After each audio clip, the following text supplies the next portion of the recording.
উচ্চ মাধ্যমিকের ফল প্রকাশের প্রায় 40 দিন পর খুলছে কলেজে ভর্তির পোর্টাল। নমস্কার বন্ধুরা, এই মুহূর্তে তোমাদের সকলের জন্য একটা বিরাট সুখবর আছে। কলেজে ভর্তি হওয়ার দিনক্ষণ কিন্তু জারি হয়ে গেছে। বর্তমানে উচ্চ মাধ্যমিকের রেজাল্ট প্রকাশ হয়ে গেছে, প্রায় 40 দিন হয়ে গেল, কিন্তু এখনো পর্যন্ত সেই পোর্টাল খুলেনি বা এখনো পর্যন্ত সরকারিভাবে কোনো ডেট ডিক্লেয়ার করা হয়নি। কিন্তু এবার সেই ডেট ডিক্লেয়ার করে দেওয়া হয়েছে।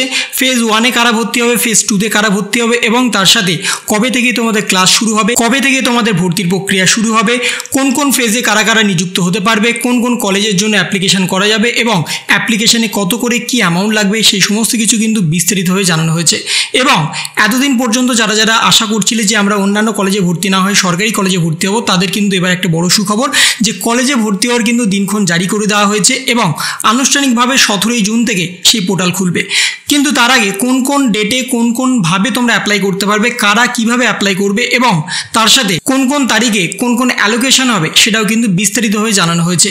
এবং রাজ্যের মুখ্যমন্ত্রী তথা শিক্ষামন্ত্রী ব্রাত্য বসু জানিয়ে দিয়েছে যে বেসরকারি কলেজে যাতে ভর্তি না হয় সরকারি কলেজে ভর্তি হওয়ার প্রবণতা বাড়ে, সেই জন্য কিন্তু কলেজে ভর্তি হওয়ার ডেট জারি করে দেওয়া হয়েছে এবং সেটাও 17 জুন থেকে আনুষ্ঠানিকভাবে চালু হবে। আগামী 17 জুন স্নাতকে ভর্তির পোর্টাল খুলছে। উচ্চ মাধ্যমিকের রেজাল্ট বেরিয়েছে 7ই মে। তারপরে একটা প্রশ্ন উঠছিল যে কবে কলেজে ভর্তি হবে এবং সেখানেই বলা হচ্ছে, তোমরা দেখতেই পাচ্ছ 17 জুন 2025 কলেজে ভর্তি হওয়ার পোর্টাল চালু হবে এবং সেটা বিকেল 2টোর সময় সেটা আনুষ্ঠানিকভাবে চালু করা হবে। 18 জুন বিকেল 2টো থেকে 1 জুলাই পর্যন্ত অনলাইনে ফর্ম ফিল আপ চলবে। 6 জুলাই 2025 কলেজ এবং কোর্স অনুযায়ী মেধা তালিকা এবং সিট বরাদ্দ প্রকাশিত হবে। 6 থেকে 12 জুলাই 2025 সিট বরাদ্দ অনুযায়ী কলেজে ভর্তি চলবে, যেটা ফেজ 1। তারপরে 17 জুলাই 2025 আপগ্রেড রাউন্ডে কলেজে এবং কোর্স ভিত্তিক সিট বরাদ্দ প্রকাশিত হবে। তোমরা যারা যারা কোর্সে ভর্তি হতে চাইছো এবং কলেজে ভর্তি হওয়ার যে ফর্ম ফিল আপ করবে তাদের যে নাম প্রকাশিত হবে সেটা কিন্তু 17 জুলাই। 17 জুলাই থেকে আবার 20 জুলাই আপগ্রেড রাউন্ডে সিট অনুযায়ী ভর্তির প্রক্রিয়া চলবে। 24 জুলাই থেকে 31 জুলাই ছাত্রছাত্রীদের নথিপত্র সহ ফিজিক্যাল ভেরিফিকেশন হবে। মানে 24 জুলাই থেকে 31 জুলাই পর্যন্ত ফেজ 1-এর সম্পূর্ণ কাজ হয়ে যাবে। 18 জুলাই থেকে 31 জুলাই পর্যন্ত সমস্ত কাজ ফেজ 1-এ হয়ে যাবে এবং 1 আগস্ট থেকে ফেজ 1-এ যাদের যাদের নাম উঠবে তাদের কিন্তু ক্লাস শুরু হয়ে যাবে 1 আগস্ট থেকে। এবং 2 আগস্ট থেকে প্রথম দফায় যারা যারা ভর্তি হতে পারেনি, অর্থাৎ যারা যারা ফেজ 1-এ ভর্তি হতে পারবে না, তাদের জন্য যে সমস্ত সিট এবং কলেজে আসন ফাঁকা থাকবে তাদের জন্য বরাদ্দ করা হবে। 2 থেকে 11 আগস্ট মপ আপ ফেজ অনুযায়ী নতুন বাতিল বা ভর্তি না হওয়া পরীক্ষার্থীদের মপ আপ শুরু হবে। 14 আগস্ট 2025 মেধা তালিকা এবং সিট বরাদ্দ তালিকা প্রকাশ হবে যারা যারা সেকেন্ড রাউন্ডের জন্য ভর্তি হবে। অর্থাৎ প্রথম রাউন্ডে যারা ভর্তি হতে পারবে না নাম্বার অনুযায়ী তাদের জন্য ফেজ 2 চালু হবে, সেটাও হচ্ছে 2 আগস্ট থেকে 11 আগস্ট পর্যন্ত। এবং যেখানে তোমাদের সিট বাতিল যারা যারা প্রথমে হতে চায়নি বা যাদের মনে হয়েছে যে আমরা প্রথম রাউন্ডে হব না, সেই সাবজেক্টে তারা পায়নি, তারা দ্বিতীয় রাউন্ডের জন্য অ্যাপ্লাই করতে পারবে এবং সেটাও হবে 2 আগস্ট থেকে 11 আগস্ট পর্যন্ত।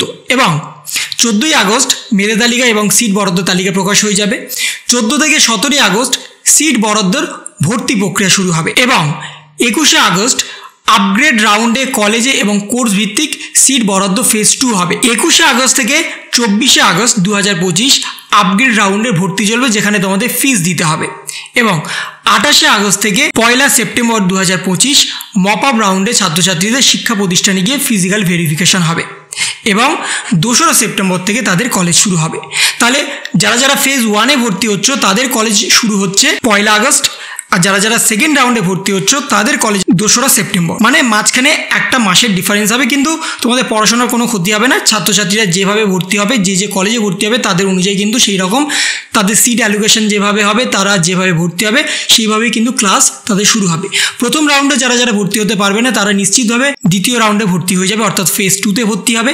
এবং প্রথম রাউন্ডে তোমাদের কিন্তু অপশান থাকবে তোমরা কোন কোন সাবজেক্ট নিতে চাইবে, সেই সাবজেক্ট তোমাদের যদি নাম্বার না হয় সেই সমস্ত কলেজে তারা তোমরা দ্বিতীয় রাউন্ডে কিন্তু অ্যাপ্লাই করতে পারবে। এমনটা নয় যে প্রথম রাউন্ডে অ্যাপ্লাই করতে পারোনি বলে দ্বিতীয় রাউন্ডে অ্যাপ্লাই করতে পারবে না, এমনটা নয়।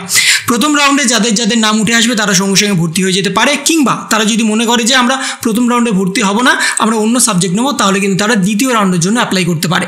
তোমাদের কাছে অপশান থাকবে। এখনও পর্যন্ত কিন্তু WB CAP যে ওয়েবসাইট সেটা কিন্তু লঞ্চ হয়নি। 17 জুন 2025 বিকেল 2টোর সময় সেটা কিন্তু চালু হবে। আনুষ্ঠানিকভাবে চালু হওয়ার পরে 18ই জুন বিকেল 2টো থেকে কলেজে ভর্তি হওয়ার ফর্ম ফিল আপ দেওয়া শুরু হবে। কলেজে ভর্তি হওয়ার ফর্ম ফিল আপ দেওয়া শুরু হলে পরপর কিন্তু স্টেপ ওয়াইজ ডেট দিয়ে দেওয়া হয়েছে কোন কোন ডেটে কী হবে।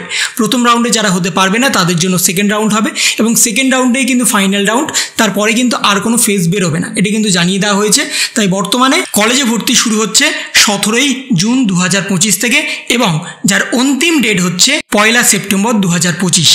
পড়ুয়ারা কবে ভর্তি হবে? দীর্ঘদিন ধরে পোর্টাল না খোলার ফলে কেন্দ্রীয়ভাবে অনলাইনে পোর্টাল খুলেছে সরকার গত বছর থেকে। সেই পোর্টাল না খোলার ফলে একটা বিভ্রান্তি তৈরি হচ্ছিল এবং অনেকে বলছিলেন যে সংরক্ষণের ক্ষেত্রে সরকারি সিদ্ধান্ত জানানো না হওয়ার ফলে এই পোর্টাল খোলা পিছিয়ে যাচ্ছে এবং দীর্ঘদিন ধরে এই সমস্যা ক্যাম্পাসগুলোতে ছড়িয়ে পড়ছিল। যাদবপুর প্রেসিডেন্সি সহ একাধিক বিশ্ববিদ্যালয় এমনকি রাজ্যের সমস্ত কলেজে ছাত্রছাত্রীরা কবে ভর্তি হবে। অবশেষে সরকারি সিদ্ধান্ত যেটা জানা যাচ্ছে যে 17ই জুন বিকেল 4টায় সেই আনুষ্ঠানিকভাবে কেন্দ্রীয় অনলাইনে যে ভর্তির পোর্টাল সেটা চালু হবে। এই ছিল একটা ছোট্ট ইনফরমেশন তোমাদের সকলের জন্য। যদি তোমাদের ভিডিওটা ভালো লেগে থাকে তবে লাইক করো, শেয়ার করো, আর সাথে অবশ্যই সাবস্ক্রাইব করো। তার পাশাপাশি তোমার মতামত কমেন্টের মাধ্যমে জানাও এবং ভালো থেকো। অনেকে চাইছো যে এখন গরমে